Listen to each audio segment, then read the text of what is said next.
Artificial intelligence is easily one of the most powerful tools we've ever created. It's promising to change, well, pretty much everything.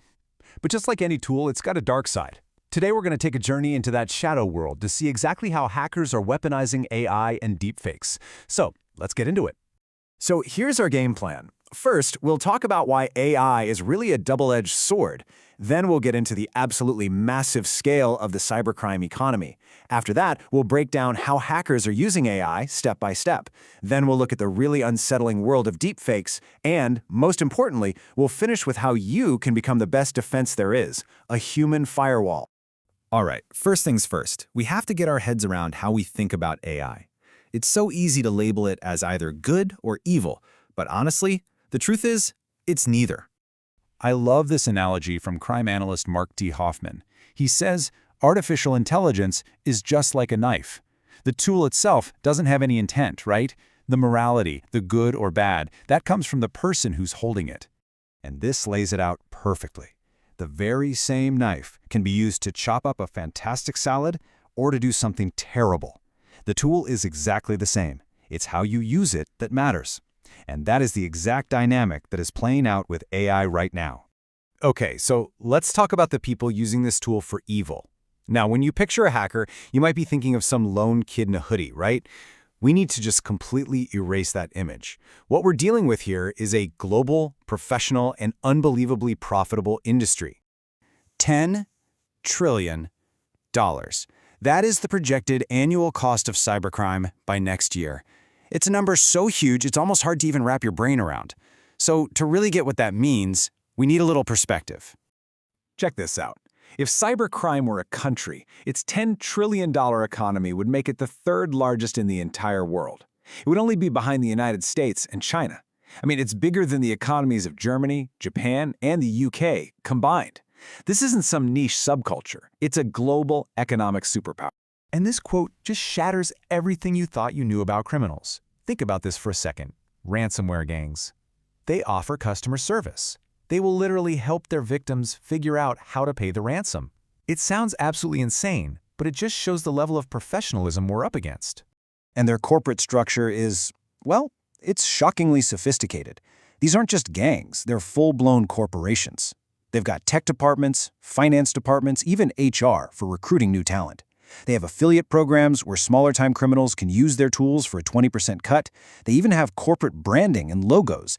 This is Cybercrime Incorporated, and thanks to AI, they're about to get a massive upgrade. So how exactly are these criminal enterprises using AI? Well, we can break it down into 4 escalating levels of sophistication, or as our source material calls them, 4 levels of darkness. It starts out pretty simply, with some reverse psychology, asking an AI for malware examples for a cybersecurity presentation. But it gets bad fast. It escalates to jailbreaking the AI to ignore its own rules, then to building custom-made criminal AIs from the ground up. And finally, we'll look at the future threat, an AI that can commit the crime all by itself. So at level 2, we have this technique called jailbreaking. Hackers are sharing these super long, complex prompts on the darknet with names like Dan, which stands for Do Anything Now. And what this prompt does is it basically creates an alternate personality for the AI, one that's programmed to ignore all of its own safety rules. So you can ask it for tips on the perfect murder, and the official AI will say, no way. But Dan will give you the answer.